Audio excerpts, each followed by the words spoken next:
Olá, pessoal! Como vocês vão? Me chamo Alexandre Furlan-Braz, sou presidente da Bellory. Estamos aqui iniciando o podcast da Bellory, com dois convidados super especiais aqui, já se apresentam. E, bom, a Bellory é a Associação Brasileira de Logística Reversa. Ela foi fundada no final de 2022 com o objetivo de dar à luz, né, as operações que de fato fazem a logística reversa no Brasil e dar maior clareza, né, para quais rumos nós queremos para o mercado de logística reversa. E na Bellory existem hoje empresas, organizações que fazem operação. Hoje são mais de 16 organizações que fazem logística reversa em supermercados, em condomínios. Ela vai poder contar um pouco, ela também é associada. E essa ideia, ela surgiu de uma conversa, né, entre eu, o Rodrigo, e o Soler, que está aqui também nesse podcast. E foi uma conversa de amigos, que nós juntamos depois colegas, parceiros, concorrentes do mercado para fundar a associação. E aqui nós estamos começando o podcast, vamos trazer várias autoridades, vários parceiros, amigos, uma conversa descontraída para falar sobre as questões do mercado. E hoje, iniciando, eu tenho a honra aí de tê-los comigo nesse primeiro programa. Fabrício Soler, advogado, sócio da S2F Partners, amigo e parceiro. Seja bem-vindo, Fabrício. Valeu, Ale. Primeiro, a alegria de estar iniciando mais uma atividade agora contigo aqui. Teve a Bellory, agora nós estamos aqui no podcast da Bellory. Registrar a alegria de estar aqui com a Cláudia. E acho que para mim é um privilégio de estar perto de pessoas, e aí falar mais do que pessoas trabalhadoras, pessoas do bem, que estão aí, que batalham, que estão colocando a logística reversa de fato, que fazem acontecer, que estão implementando, que enfrentam os desafios na pele. Vocês não se cansam de falar, o teu Rodrigo e todo mundo da Bellory. Aqui, em nome de vocês dois, não vou nomear cada um para não ser injusto. Mas eu sei que a Bellory representa esse espírito do fazer corretamente. O Rodrigo, inclusive, fala bastante, né? A logística reversa na prática, de verdade, na verdade. Esse é o termo que ele usa. E estou muito contente de estar aqui inaugurando aqui com você, com a Cláudia e participando aqui desse podcast. Muito obrigado pelo convite. Valeu, obrigado, Fabrício. Clau, fundadora e CEO da Soma e também uma das fundadoras, né, da Bellory, também hoje associada. Fica à vontade para se apresentar. Não, muito bacana, obrigada pelo convite. Ale, é super bacana, obviamente, estar aqui hoje, né, com duas figuras super admiráveis no mercado para a gente discutir um assunto que, sim, somos apaixonados, vemos caminhar, mas vemos engatinhar. E acho que quando, né, a Bellory foi fundada, eu era a única mulher que estava ali assinando o papel fundadora de trabalhar com essa temática. O grande objetivo era que a gente pudesse, né, aprender juntos, mas discutir juntos e fazer com que realmente a gente conseguisse colocar na prática, né, essa lei que, né, o Fabrício sabe melhor do que ninguém, vai tateando, assim, muito bem estruturada, mas efetivamente no Brasil ainda tateando para ser executada, né? A gente brinca na Soma que a gente quer muito tirar a intenção e virar ação, e eu acho que quando a gente construiu, né, e fundou a Bellory, esse era um grande objetivo de como é que a gente coloca a ação na prática e vai tentando de alguma maneira articular movimentos para a gente conseguir fazer isso acontecer, cada um no seu conhecimento maior, né? Show. Isso mesmo. E, Fabrício, para a gente começar, né, é um podcast muito nichado, né, de logística reversa, então quem está assistindo com certeza gosta ou tem, né, alguma empatia pelo tema. E são 15 anos aí já da lei da logística reversa. Queria que você contasse hoje aí, quais os avanços reais, né, da lei nesses 15 anos, o que avançou, o que ainda não avançou, para a gente começar aqui a explorar mais a temática. Bom, vamos lá. Primeiro, acho que para todo mundo ter clareza, a gente tem um marco legal, que é a Política Nacional de Resíduos Sólidos, que é a Lei 12.305 de 2010. Por isso que quando o Alexandre comenta dos 15 anos, são 15 anos da Política Nacional de Resíduos Sólidos. É um tema que em algumas frentes avançou, outras nem tanto. não só na logística reversa, que eu vou entrar em particular, mas se você pegar, por exemplo, a questão dos lixões, que são proibidos aí, né, há mais de uma década, tranquilamente, o Brasil ainda, de 5.570 municípios, tem aproximadamente 1.800 com lixões, usando lixão. Você tem 1.050 com aterro controlado, que é um lixão melhorado. Uma portaria. Com porteira. E 1.500 aproximadamente com aterro sanitário, que é a disposição final ambientalmente adequada. E esse dado é do IBGE. Então é um dado oficial, é um dado de uma entidade de respeito, imparcial, isenta, que traz esse cenário do Brasil. Que lamentavelmente se perpetua. Na última década, nos últimos 10, 15 anos, não mudou nada, o ponteiro é o mesmo. Continua muito ruim na disposição, na destinação final. Esse é um ponto. O outro, especificamente para a logística reversa, que é, inclusive, o intuito, né, da entidade criada com essa finalidade de agregar conhecimento, informação e promover a logística reversa em território nacional, a Belori, para mim tem boas notícias. Por exemplo, antes da lei, nós já tínhamos logística reversa de óleo lubrificante, agroquímico, embalagem agroquímico, pneus, pilhas e baterias.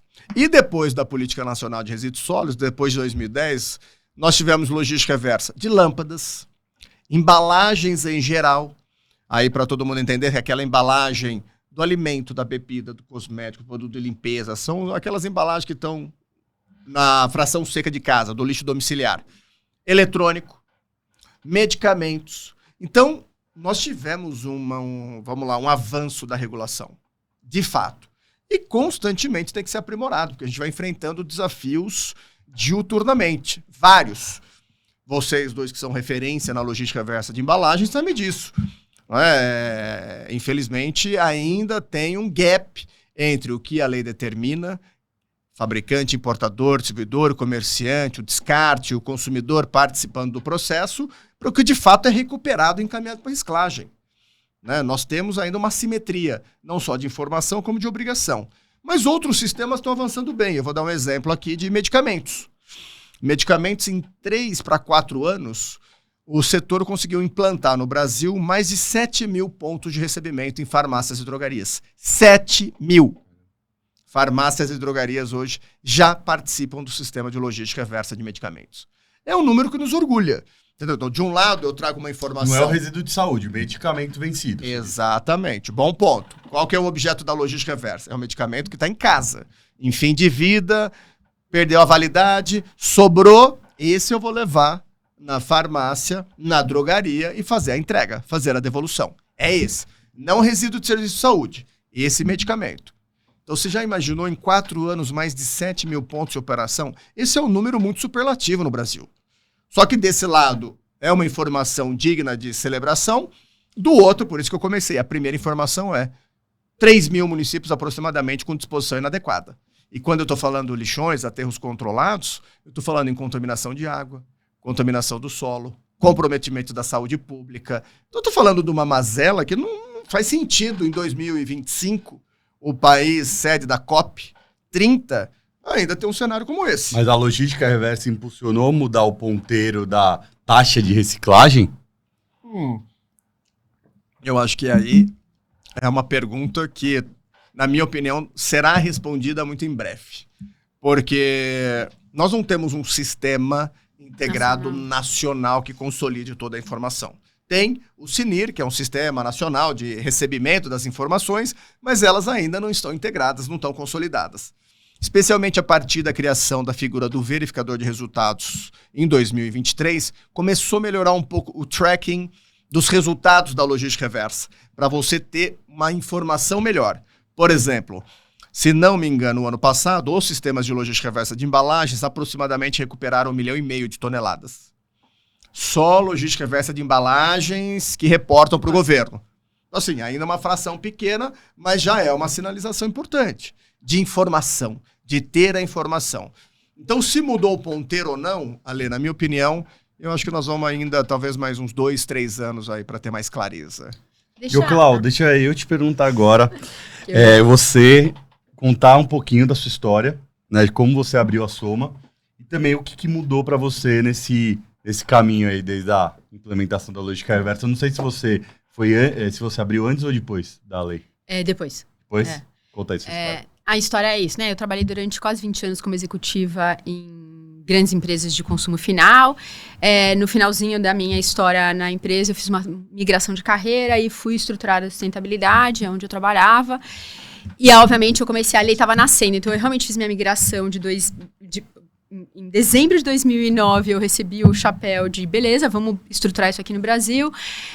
E aí, a discussão toda de 2010 era uma discussão que, obviamente, já vinha. A Fabrício deve saber melhor do que, né? Para mim, completamente apática.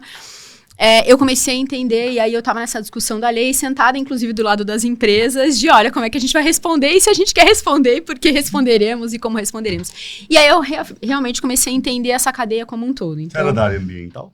Não, eu era marketing puro, eu era pessoa, assim, eu respondia marca, eu era uma das que colocava embalagem no mercado. Os meus produtos saíam com várias embalagens aí pelo mercado. Mas o fato todo é que a minha história, eu sempre fui muito conectada com o consumidor, assim, foi algo que me chamou muita atenção, que é um pouco da origem da Soma. E quando eu vi uma mudança do consumidor lá atrás, ainda super embrionário, que o que ia guiar o futuro, acho que era embrionário demais, né? Porque agora que a gente tá vendo isso um pouco maior, mais forte. Eu falei, esse consumidor tá mudando, tem uma coisa nova aqui rolando, e eu sempre adorei, né? Apesar de nunca ter trabalhado na área de inovação, entender o que é encantar e o que eu ia engajar os meus consumidores. Foi aí que a história da sustentabilidade me encantou, porque eu entendia que não era mais só a respeito do comprar, mas como é que eu embalava essa experiência de uma maneira nova, olhando para questões socioambientais. Então, isso foi o que me chamou a atenção, inclusive para fazer a migração dentro da empresa, né? E realmente fazer um jump na minha carreira. E aí foi que eu lidei com a história toda de embalagem. Fui pela primeira vez, era até um pouco do que eu ia até comentar com o Fabrício. Fui pela primeira vez numa cooperativa e fui entender aonde a embalagem que eu vendia a rodos ia parar. E foi aí que, na realidade, comecei a entender melhor a lei, participar da história toda. Ela não tinha assinado, porque ela foi assinada, inclusive, em dezembro daquele mesmo ano, entendendo, né, números, dados e os impactos que tinham. E, de novo, né, aí fiquei mais 3 anos fazendo essa construção. Meu foco não era só resíduos, era vários. E quando eu saí, a Soma nasce, né, com o olhar de somar tanto o impacto social quanto meio ambiente. Por isso que, inclusive, o mais da Soma é no meio, porque é social mais meio ambiente. Então, a gente nasce com o olhar de existe um desafio enorme calcado numa lei. Então, eu consigo responder isso para iniciativa privada, que eu entendia o mecanismo, e, ao mesmo tempo, isso pode me ajudar a alavancar e destravar desigualdades sociais ou melhores condições de trabalho, que são desafios enormes aqui no Brasil, né? E aí, ao longo, a Soma acabou de fazer 10 anos. Obrigada. 10 anos de empresário no Brasil tipo, você sabe que você já tá, sei lá, em 2%. Olha os cabelos brancos começaram a surgir, né? Vida longa. Vida longa, né? Parabéns. Que somemos. Mas a história toda quando a gente, ao longo desses 10 anos, a gente foi entendendo, e aí veio o meu olhar né, para olhar o cidadão aí, que agora não chamava mais de consumidor, mas de cidadão, para ver a relação que as pessoas tinham com a questão toda do lixo. O que pra gente hoje, quando a gente fala de logística reversa, não é lixo, não imaginário comum é lixo. E lixo não tem valor. Então, como, né, e foi uma das coisas que a Soma começou a se dedicar cada vez mais, é isso que a gente faz, que é mudar o comportamento das pessoas em relação a essa temática, trazendo para elas, na mão, dados que provem para elas que elas estão lidando com algo que tem muito valor.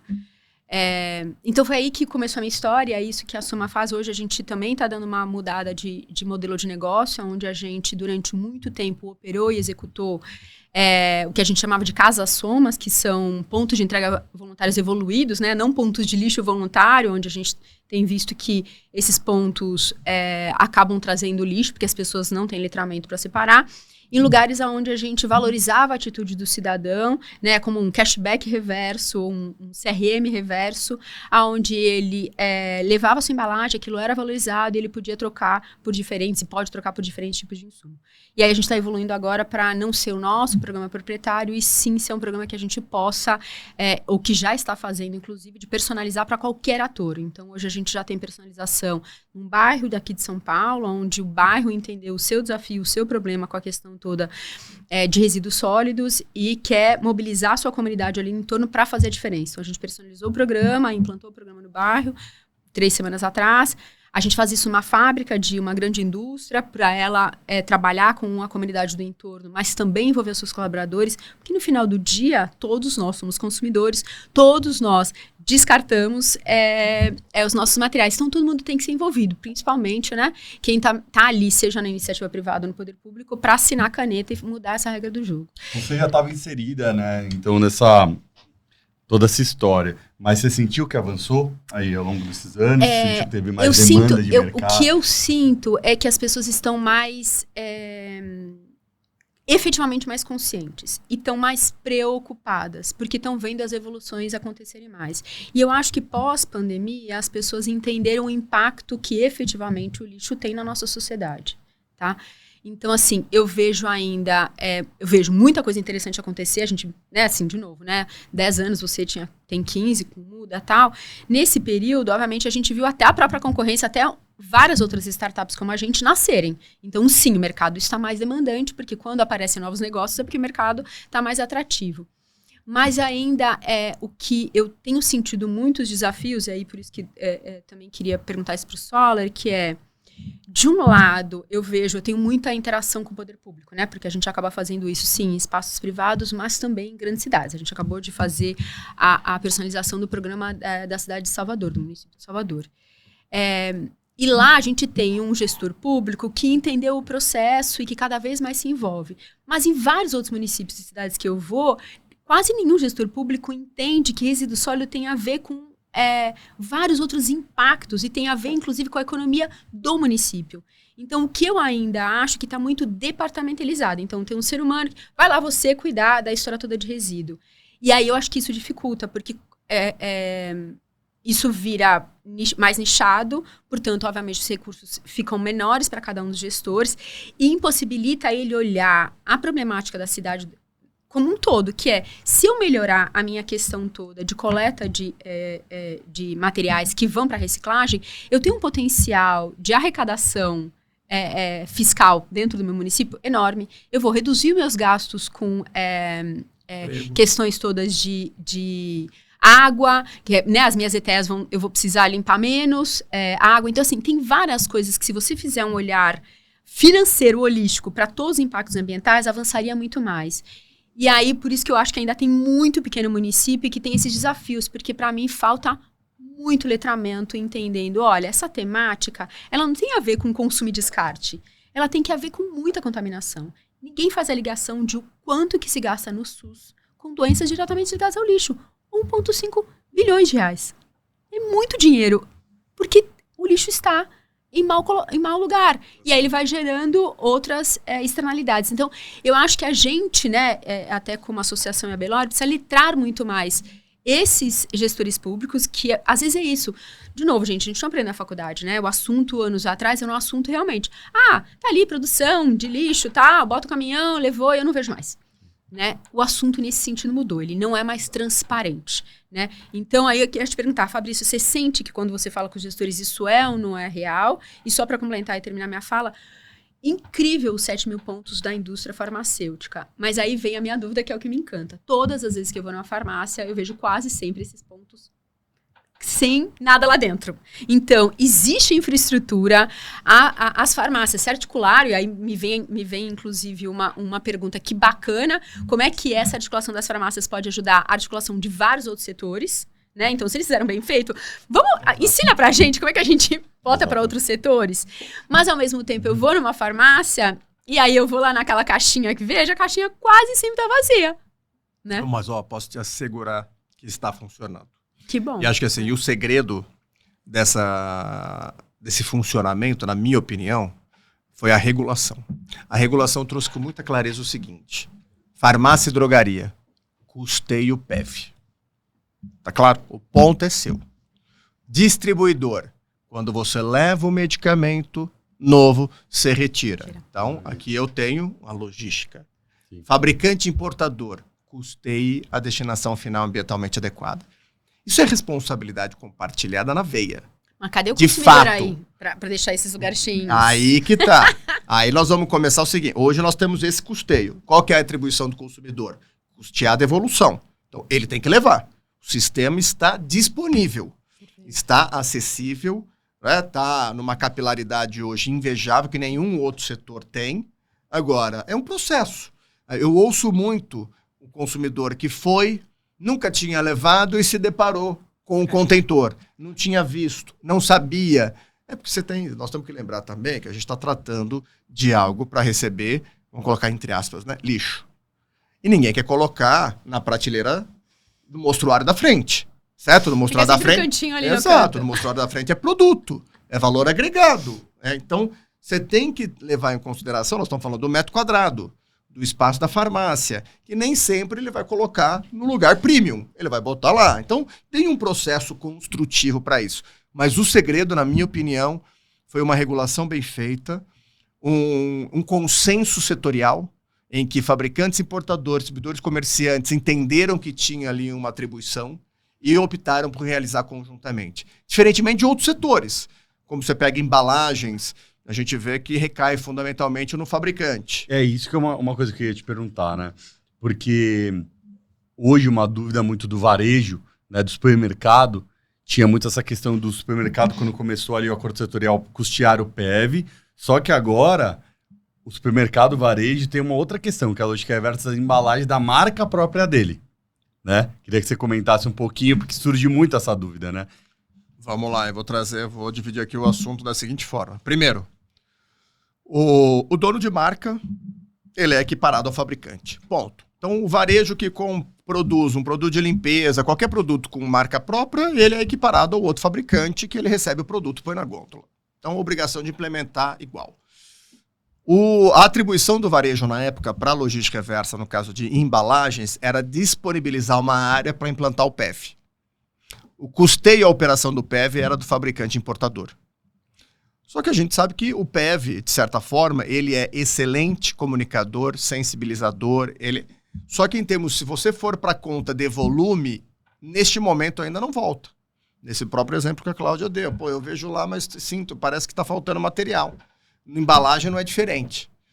Então, aí eu vou usar o exemplo da regulação de Minas Gerais, que é a deliberação normativa Copan de 2024, então extremamente nova, 249 de 2024, que prevê lá a atribuição de comerciantes e distribuidores.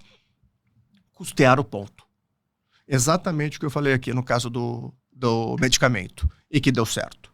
Então, se a gente tiver uma alocação de custos, e para além disso, só para fechar esse raciocínio, a importância de fiscalizar o importador.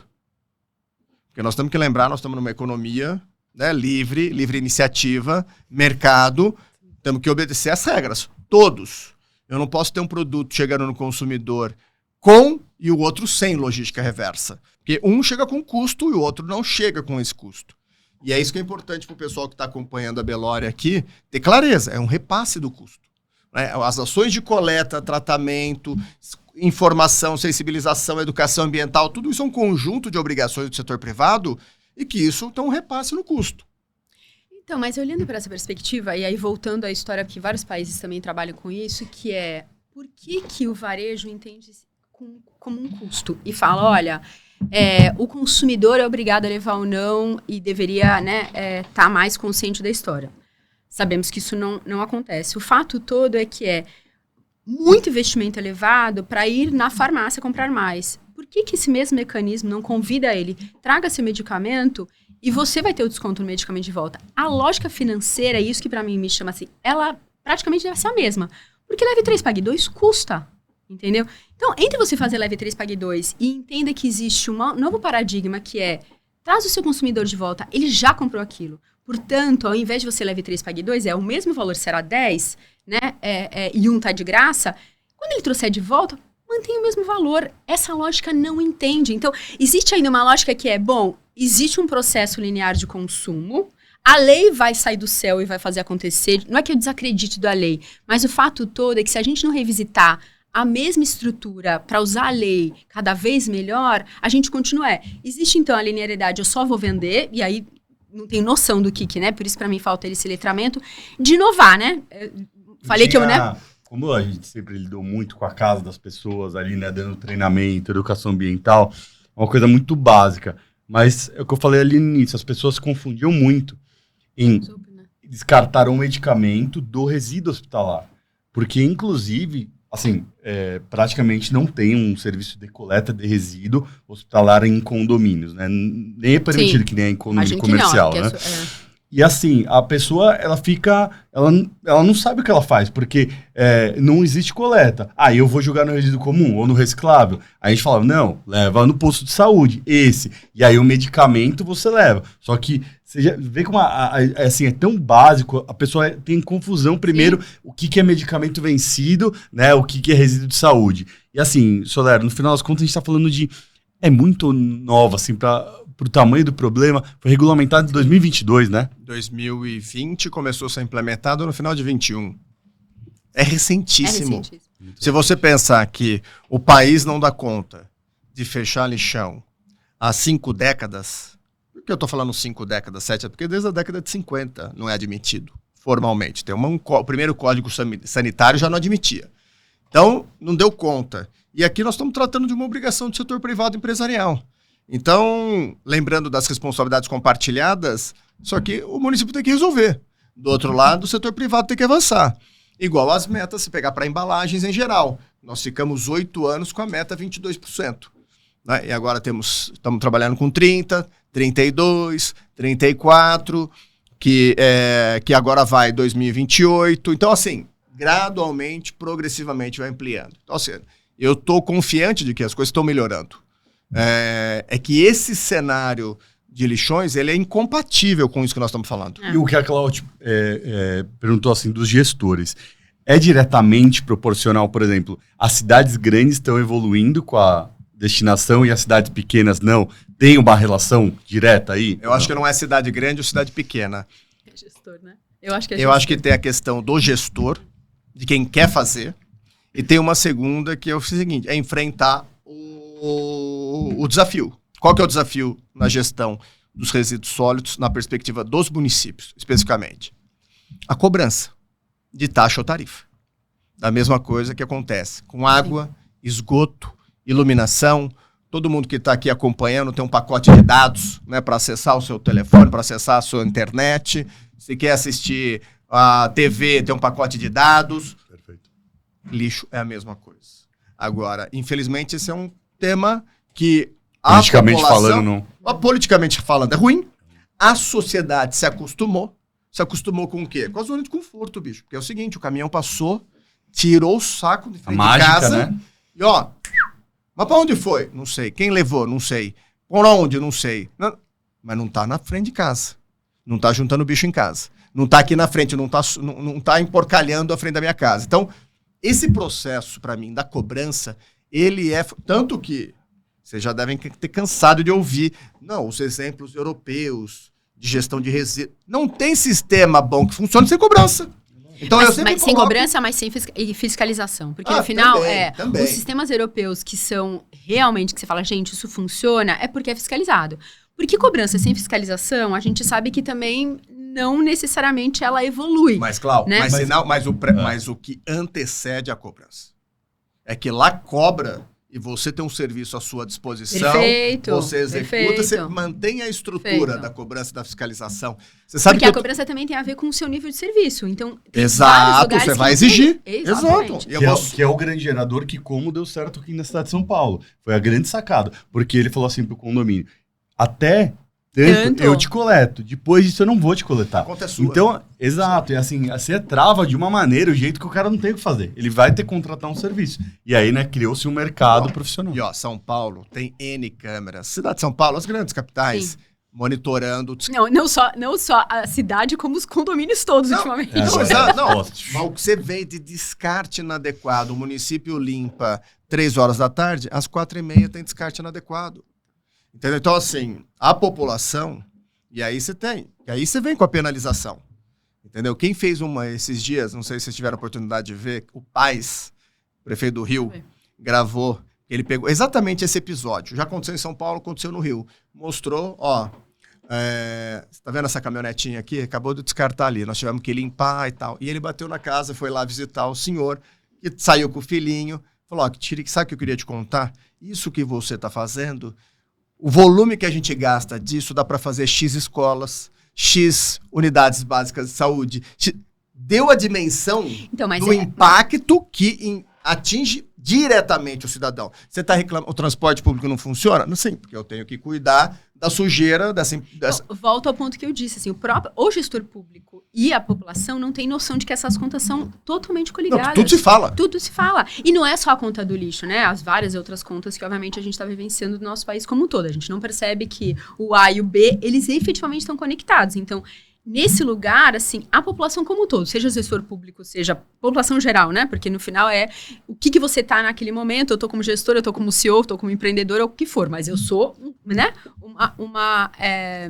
No final do dia, eu sou sempre uma consumidora, porque isso todos nós somos. Exato. Portanto, gerador. A gente não faz essas conexões. Os grandes desafios quando a gente fala de mudanças climáticas é isso, assim. As pessoas não conectam que uma coisa está 100% relacionada à outra. Mas nesse ponto, só para você ver, nesse caso que eu gosto de comentar, nessa questão da cobrança do Fabrício, usuário, gerador de resíduo, que é o seguinte, se eu não pago o município para esse serviço, o município está usando recurso de outro lugar, que geralmente é do orçamento. E no orçamento ele ele tem educação, saúde, segurança pública, infraestrutura, recapeamento. Então é o seguinte, se a segurança está como está, se não está faltando recurso. Só que eu sou obrigado, deveria ser aqui, obrigado a custear o sistema de resíduo, para que houvesse recurso suficiente para financiar os outros serviços públicos que não têm fonte de financiamento própria. Então, por isso que eu defendo de forma veemente, e esse é um tema sensível, porque historicamente é um tema impopular, mas lamentavelmente é impopular, mas é uma realidade e precisa para poder avançar, ponto. Exato, e assim, olha, eu vou te falar aqui, é um programa mais descontraído. A coisa mais assustadora, na verdade, que eu vi nos últimos dias, sabe aquelas cidades que tem sistema containerizado? Sim. Você viu o cara que caiu dentro de um container desse? Menino, devia estar na balada, ele caiu, e aí mostra a cena dos caras puxando todo o sistema containerizado e balança pra ele cair dentro do container pra tirarem ele. Nossa, meu Deus do céu. Fabrício... E é o que tem de mais moderno e contemporâneo no país, o container. Exatamente. Fabrício, agora só entrando numa questão de incentivo, todo mundo tem curiosidade, né? Como que está a lei de incentivo à reciclagem, a tal da lei Rouanet da reciclagem? A lei de incentivo à reciclagem. Bom ponto. Seguinte, nós temos uma lei que é de 2021, a lei de incentivo à reciclagem, a LIR, né? A gente chama LIR. Essa lei foi regulamentada de forma definitiva em dezembro de 2024, quando então começaram a ser apresentadas propostas ao Ministério do Meio Ambiente e Mudança do Clima para serem avaliadas. Então já foram apresentadas dezenas de propostas. E que fase nós estamos? Ou que está? Algumas já avaliadas pelo Ministério do Meio Ambiente e muito em breve isso será publicado. Quais são as propostas aprovadas?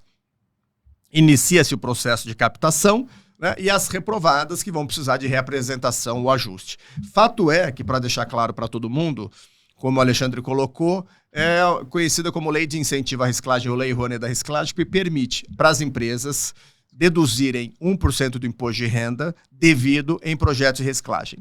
E até 6% pessoa física pode aportar em projeto de reciclagem. Pessoa física também. Pessoa física também. E de diferentes naturezas. Projetos de capacitação, projeto de infraestrutura. É bem amplo, né? É bem amplo o escopo. Você tem algumas metas, alguns objetivos para atender, que isso a norma já traz, já orienta bem. Então, assim, a expectativa é muito boa, Ale, porque num primeiro ano se espera aí, nós estamos falando de aproximadamente 300 milhões. É um dinheiro novo na cadeia da reciclagem. Já tiveram projetos? Foram contemplados? Então, ainda está sendo aguardada a publicação pelo Ministério da primeira leva de propostas aprovadas. Para daí, uma vez aprovada, vai para a captação. Entendeu? Então, aí, estou estimando que agora, no segundo semestre, comece, de fato, a execução dos projetos. Pelo menos essa é a expectativa. Mas é mais uma iniciativa. Eu, sem dúvida alguma, muito bem-vinda. Eu acho que, de novo, né, essa é uma inovação bem bacana, porque, obviamente, estimula, de novo, dá de novo luz, tanto para a iniciativa privada quanto para o cidadão, por um tema que realmente não passa pela cabeça no dia a dia, né? Esse é um tema que a gente realmente deixa de de cantinho, tanto que a gente, né, assim, eu não me recordo em nenhuma das eleições de ver um deputado, um governador, um vereador falando sobre a temática, trazendo isso encabeçado, né? Então, de novo... Uma bandeira forte. Uma bandeira forte. Parece que o assunto está sempre debaixo do tapete, de alguma Sim. maneira. E assuntos debaixo do tapete, falando aí de incentivo, um outro mecanismo que me parece super inteligente, porque no final do dia, lei da demanda e oferta é a base, obviamente, dessa economia que a gente vivencia, né? Até acharmos que existem outros mecanismos que a gente pode articular. Hoje, a matéria-prima virgem, na grande maioria das vezes, é mais cara do que a matéria-prima reciclada. Que, de novo, essa matéria-prima já pagou uma taxação quando, né, ela entrou no mercado e ela já sofreu uma manipulação. Né, e já carrega com ela, inclusive, energia, já carrega várias coisas que a virgem às vezes não carrega, né? Como é que você está vendo esse avanço? Porque eu acho que essa é uma demanda enorme, né? Que a própria iniciativa privada, quando bota no seu PNL e traz, olha, mas economicamente, além de ser mais fácil, né? Comprar na prateleira o que está ali, economicamente, por que esse produto é muito mais caro do que o outro? Um pouco da brincadeira aqui, quando o orgânico nasceu, por que a gente sempre tem que sobretaxar o que parece que faz impactos positivos para a nossa sociedade e deveria, né? Ou tem que ser a evolução do nosso... da gente como civilização. E isso me parece, ou pelo menos eu tenho pouco conhecimento de que não avança, né? Não tramita... Não avança, você está corretíssima. Eu acho que tem uma dificuldade, uma resistência das próprias fazendas, das secretarias de fazenda em querer entender, porque sempre é entendido como... ao velho e bom letramento. Exato. É entendido como, nós vamos renúncia de receita. Não é. É o seguinte, aqui tem uma economia nova gerada, é emprego, vai impulsionar uma nova cadeia de negócios. Vai aumentar o recurso. E tem uma coisa real, por exemplo, vou dar um exemplo que é o que eu conheço um pouquinho mais, assim, quando você trabalha com, né, ou recicla um vidro que já, né, reciclado, quando você usa um vidro reciclado, para fazer uma nova embalagem, você economiza energia. Então, assim, é economia mesmo de energia, algo que tá, né, está mais cara. Então, assim, como é que a gente muda esse... como é que o letramento, né? Falar assim, tem uma PEC, muda. Um projeto, né, de emenda constitucional, inclusive para prever isso expressamente, que está tramitando, está sendo trabalhado e está tramitando, mas é um tema árduo. Ele é óbvio, como você muito bem colocou, falou, não faz sentido. Por outro, ele é árduo pela sensibilidade fiscal, né, pelo cenário fiscal e econômico, historicamente é difícil. Inclusive, você pegar, tem estado que perde indústria para outro estado, exatamente porque o outro deu uma tributação diferenciada. Ponto. Então, você tem uma guerra fiscal estabelecida Isso eu estou falando para as plantas industriais. Sim. Entendeu? Então, agora, como é que a gente avança? Eu acredito que com essas regulamentações mais recentes voltadas à economia circular, a própria proposta de alteração da Constituição Federal, uma hora algum estado vai dar o exemplo. Vai falar, aqui é assim. O Mato Grosso do Sul, por exemplo, tinha uma cobrança, por exemplo, recaía ICMS no resíduo, na sucata. E eles reduziram para 0. Exatamente, falou assim, não faz sentido, isso aqui já está sendo recuperado, eu estou melhorando o ambiente e o estado fez isso. Infelizmente, alguns estados não fizeram, não fazem e tributam o resíduo. O que, na minha opinião, não faz nenhum sentido. Não, eu recebi uma ligação esses dias de um aparista, ele estava falando, né, da situação do papelão, e aí eu falei, eu não estou entendendo, você está precisando ou você está com sobrecarga de papelão? Falou, não, eu estou precisando. Eu falei, mas calma aí, há 6 meses... Tava outra situação, agora você tá falando que tá precisando, tava 30, agora tá 90, né? É muito doido. E o plástico também tem um problemaço nisso, né? Compete isso, o virgem com o reciclado. A gente tá falando de commodity, né, Ali? Nós não podemos fechar o olho e achar que vai ser algo diferente. Nós estamos trabalhando com commodity, mercado global, né? Então, é a resina, é a virgem, é de conteúdo reciclado, talvez, na minha opinião, com as regras que vêm, por exemplo, você já tem para o vidro, como a Cláudia colocou, já tem obrigação de reciclagem e conteúdo reciclado. O próximo que se espera ser publicado é o decreto da logística reversa de embalagens plásticas com método de reciclagem e também conteúdo reciclado. E isso acaba impulsionando. É lógico, naturalmente, o desejável é que não fosse apenas pela obrigatoriedade, mas fosse pelo impulso. Se você usar 50% de conteúdo reciclado nesse material, a sua meta está abaixo. Se você fizer, sabe, um trade-off para impulsionar a cadeia, para estimular medidas indutoras, que é o que eu sempre defendi. Quer dizer, faz o correto, né, acertado e diferente, que você vai ser tratado. Só que, no fundo, você acaba penalizando. Como vocês deram exemplo, às vezes é mais caro, às vezes é mais difícil, não tem segurança de fornecimento e tal. E você acaba optando pelo mais cômodo, né, mais seguro. Na real, assim, muito... Quando a gente fala sobre esse assunto e de qualquer maneira com qualquer ator, né, seja ele que está envolvido como nós com essa temática ou quem que, né, de vez em quando ouve, não dá para negar, né? O assunto tem muitas pontas. E esse é o desafio, porque além de tudo tem muitos atores que estão no sistema, né, que é literalmente desde o consumidor, o reciclador, quem compra, o legislador. Então, assim, é revisitar vários processos que é desafiador, né? Porque problemas complexos, assim, não tem vou puxar essa daqui e o novelo se destrava. Não, esse novelo, ele tem micro nozinhos que não é, deixa eu puxar aqui que tudo se destrava. Não é só a tarifa que vai destravar, né? Então, acho que isso torna a temática desafiadora, porque há centenas de anos a gente faz de uma maneira que é isso, produzir, né, comprei a matéria-prima, produzir, consumir e pronto, acabou ali. Então, mudar essa cabeça para todo mundo de que existe uma nova maneira de fazer, ela também não vai acontecer da noite pro dia, né? Outro dia eu li essa história toda da IA, que tá todo mundo, né, falando um monte e tal, assim, pessoal, a IA não apareceu ontem. A gente tem desde a década de mais de 70 anos, desde a década de 50, já existiam, né, essa leitura de dados e essa inteligência, digamos assim, artificial. Só que hoje, o que acontece? As coisas foram se destravando. Aumentou muito o potencial de capacidade das máquinas, portanto, eu consigo acelerar isso acontecer, e facilitou na mão do consumidor. Então, hoje, todos nós, com o ChatGPT, podemos usar. Então, no final, nada aparece da noite para o dia e, de repente, está tudo resolvido. Então, nesse sentido, eu acho que a gente realmente está no processo, mas é que a gente, quando trabalha aqui, quer que o processo seja mais acelerado. Exato. E até vou pegar aqui o embalo, como a Cláudia falou, aí você comentou também ali, né, da economia linear para circular. Vou deixar aqui no episódio de inauguração o livro que a gente lançou no Fórum Mundial de Economia Circular. Deixar aqui, pessoal. Aqui.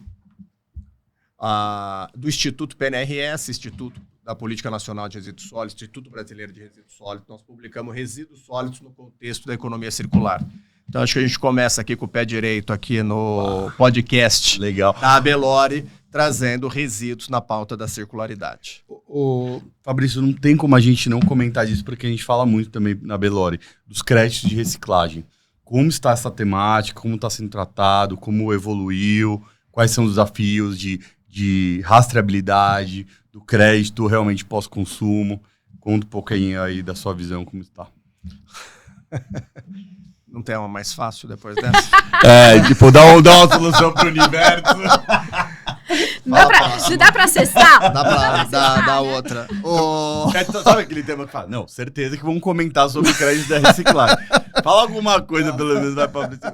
Não, mas acho que assim, acho que se consolidou a questão, vamos lá, do crédito, mas do crédito sendo um instrumento que reflete um conjunto de medidas de recuperação e encaminhamento para reciclagem da embalagem. Então, esse é um ponto fundamental, que eu acho que é pouco explorado.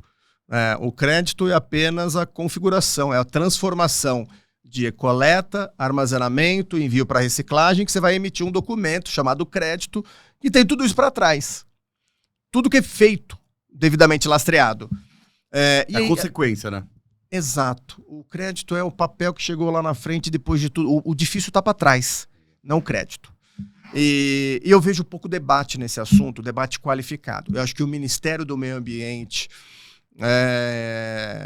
tentou dar uma organizada nesse tema a partir da publicação dos relatórios de sistemas estruturantes e não estruturantes. Então, sistemas que trabalham com cooperativa, com estruturação, com coleta em condomínio, todas essas ações que de fato recuperam o material, encaminham para reciclagem, dos modelos um pouco mais simples, que são os certificados de crédito de reciclagem, que estão atrelados aí a uma nota fiscal de comercialização de materiais. O lastro é o mesmo, mas aqui para trás de um teve plantação de pontos, sensibilização, coleta, armazenamento. E eu acredito que para a gente organizar esse mercado melhor, na minha opinião, nós vamos precisar regulamentar isso ainda. Vai precisar ter um pouco mais de aprimoramento, até para que a gente tenha estrutura. Hoje a minha maior preocupação, olhando para frente, é que onde a gente chegou até hoje, pouca coisa foi estruturada. Convenhamos, vocês estão aí, você pensa assim, estruturas de coleta, você fala, o que é comercializado, o que é hoje considerado crédito de logística reversa, uma parte substancial disso sempre foi feito assim. Sabe? Agora eu quero saber investimento, pôs planta, pegou condomínio, capacitou. A Cláudia é do zero, começa do zero. Entendeu? Ela entra onde não tem nada, terra arrasada. Então, eu acho que é aí que tá. Como é que a gente faz para que isso seja um crédito qualificado, um crédito diferente? Eu, inclusive, já defendi, vocês sabem disso, publicamente, inclusive, um peso diferente para esse crédito. Entendeu? Um peso 2, por exemplo, falar, isso aqui é crédito, até porque nós estamos aqui na Belori e fazendo uma menção aqui ao Rodrigo, né, que não poderia deixar, ele fala do crédito de verdade, da logística reversa de verdade, né? Então, tem um conjunto de medidas para chegar lá. E, para mim, deveria ser prestigiado esse tipo de modelo. Mas isso vai depender também, a gente vai cair aqui na pauta da regulação de novo. Mas acho que essa é a mesma discussão que eu vejo quando a gente olhou só papel ou crédito. É a mesma discussão, beleza, os 98% de alumínio que o Brasil recicla vem de que origem, com que condições de trabalho. Essa também, em algum momento, a gente precisa ter esse debate sobre essa temática, que é isso, assim, muito nos orgulha, né, ter esse nível de reciclagem de alumínio, mas a gente não tem noção da origem. Em que condições chegamos a 98%? Então, acho que também tem uma discussão que precisa em algum momento ser estruturada, que é as condições de trabalho de quem está na ponta a ponta, né? Que não é nem a gente que faz e estrutura modelos diferentes, mas que está na ponta coletando, catando, sabe, assim, vivendo daquilo. E ainda, né, infelizmente, vivendo às vezes de lixões. Então, essa para mim também, assim como o crédito, esse é outro assunto que também é difícil, que eu vejo menos debates também, porque é desafiador, aí a gente vai entrar num processo de ética enorme, a gente vai tatear questões de desigualdade do nosso país, mas que a gente precisa ter o assunto, né? Porque no final do dia é do mesmo jeito que origem veio esse crédito e que origem veio esse percentual de reciclagem que a gente tanto se gaba. Exato. E como a gente falou, assim, que nem você falou de medicamentos, a própria regulamentação dos créditos lógica reversa, né? Super recente, né? De 23. Né? Então, é tudo muito recente. Eu acho que esse é o papel da Belori, né? A gente tem uma missão e tem uma responsabilidade muito grande, que é levar essa pauta adiante. O que a gente está fazendo aqui é pura educação ambiental, é levando a informação para pessoas do mercado, para os consumidores. Então, eu queria agradecer muito vocês pela presença nesse primeiro episódio, né, do podcast da Belori, que, para mim, eu falo assim, das organizações que eu já montei, para mim a Belori é o grande legado que eu deixo para o meu filho no mundo, que a Belori continue muitos anos, que venham muitas organizações, Cláudio, e que continuem fazendo sempre isso, divulgando, né, toda essa temática do logística reversa, todos esses desafios. Precisa ter alguém conversando sobre isso, discutindo, né? De uma maneira clara, né? Não só de paletó ali, que ninguém entende nada do que a pessoa está falando, de maneira clara. Então, Fabrício, mais uma vez, obrigado por toda a amizade, por toda a parceria, obrigado aqui pelo presente. Mais uma vez, suas considerações finais aí. Olha, acho que, de novo, aqui reiterar a alegria de estar no primeiro podcast com vocês, né, podendo falar para quem está acompanhando aqui, para conhecer a Belori, ter mais informações, buscar por detalhes, pode acessar o site da Belori, tem o Instagram da Belori, vocês vão encontrar muita informação. E, sem dúvida alguma, temos muito por trilhar. Acho que vocês são aí referências no mercado. A gente dividiu aqui alguns desafios, algumas dores, alguns certamente capitaneados, liderados, ou que podem ser trabalhados pela Belori, outros diretamente pelas empresas de vocês. Mas temos muito por ser feito, né? Um país com esse cenário de gestão de resíduos ainda, você vê que nós temos um horizonte ainda para saneá-lo desafiador. E acredito que com boas pessoas empenhadas, engajadas, bons profissionais, empresas, tecnologia, tudo aportado, sem dúvida alguma, aqui nós vamos melhorar o país. E quem sabe, no episódio X, né, do podcast da Belor, a gente veio com good news aqui, especialmente dos fechamentos dos lixões e os índices de reciclagem cada vez maiores. Exatamente. Quando eu conheci o Fabrício, eu ainda tinha a barba completamente preta, o Fabrício também, a gente era tudo cabelinho preto, não tinha cabelo branco. Clau, obrigado também pela presença, muito obrigado pela parceria, obrigado por acreditar no projeto da Belor desde o início, né? Você é fundadora, acreditou desde o início e suas considerações finais, por favor. Não, gente, é sempre bom debater junto, né, com gente que é apaixonada pelo assunto, então, assim, a uma hora passa voando e parece que ainda tinha tantos outros assuntos que a gente pudesse tatear.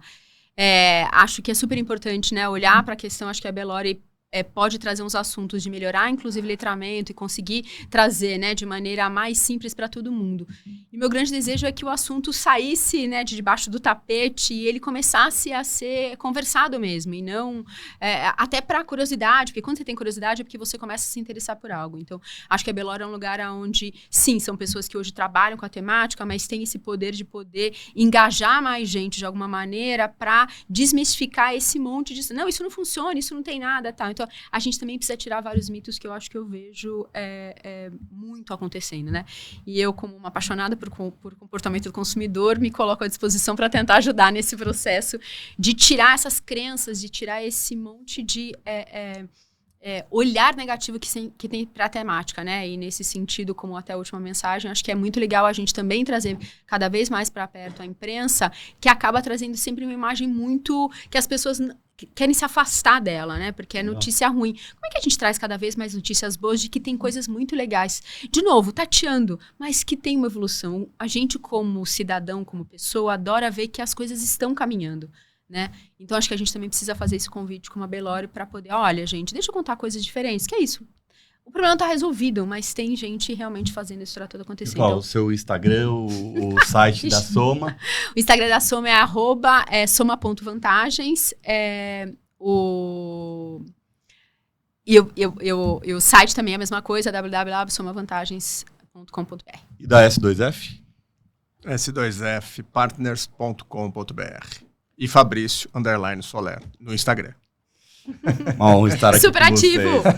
Valeu, gente. Muito obrigado. Obrigada. Até a próxima.